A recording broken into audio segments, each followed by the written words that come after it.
For more insight into Chinese investments into global sports, I spoke with Jimmy Lynn. He's a special advisor for Georgetown University's Sports Industry Management graduate program, and I asked, why do Chinese investors choose football clubs?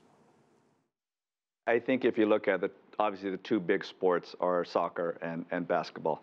There are 3.5 billion soccer fans and about 1.5 to 2 billion basketball fans. And I think the sport just conveys really well to China. Very much easier to understand some of the more complicated sports. The buying of sports teams, though, fans of clubs, as you know, get very passionate, yes. Sometimes there's a bit of nationalism involved as well. Right. Could you imagine selling the New York Yankees to France? No, and so you think about the purchases that the Chinese are making in Europe. I'm just curious. I know these aren't the #1 sports teams. Right.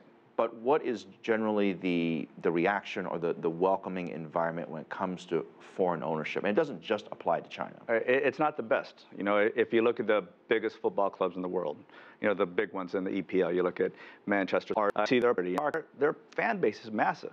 Man U has a fan base of 500 to 600 million people, and a third of that comes from China. And it's going to be hard to combat those really big popular clubs and FC Barcelona, Real Madrid with some of these tier 2, tier 3 teams. Why are the teams selling a portion of the team anyways? I mean, normal business person would think that you'd only do it if you needed the money. Do they need? You need attention, right? If you look at how a team does, look at the NBA here in the U.S. The NBA just doubled their rights fees, did the big deals with Turner and ESPN. That's great, but where's the side? They love basketball.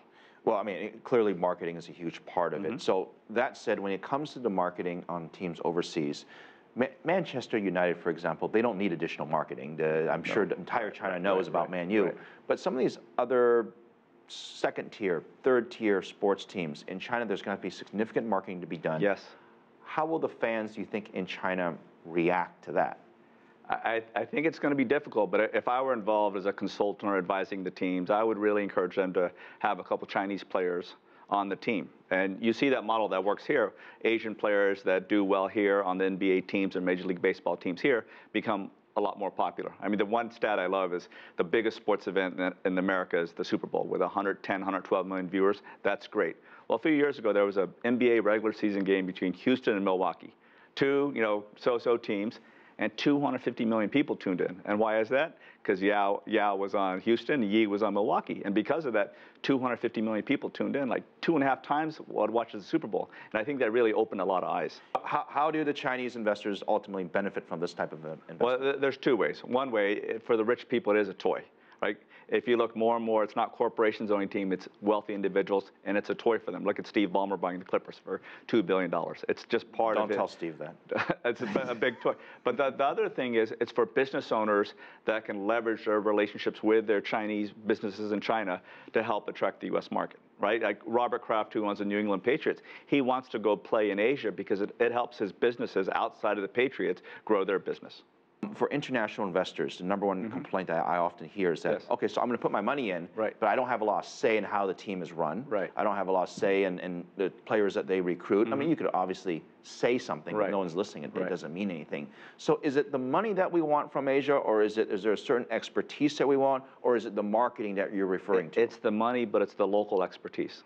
Learning how to work with local partners. Like, how do you market your team, your player, your brand much better in China or in Korea, in Japan? That's really important. And those are business lessons learned by U.S. companies that are trying to go multinational global.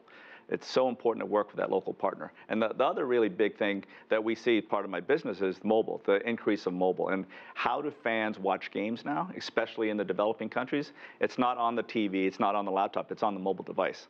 So I know we're talking about some of the European football teams.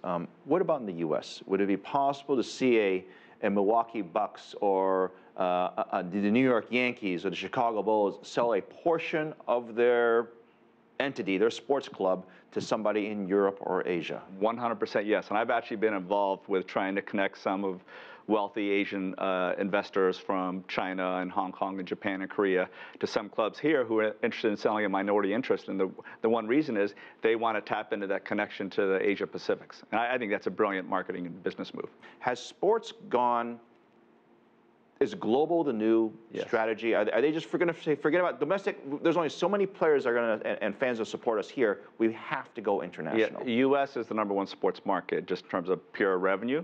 But in terms of really grow the sport, you have to grow internationally. And I think in America, NBA is the league that has done that the best. And you just see the growth, the popularity of the teams. They've created this global game series in mid-October where I think they play in 8 different cities internationally. That's fantastic for the growth of the sport. I mean, that's what the EPL and the Spanish teams are doing here in the U.S.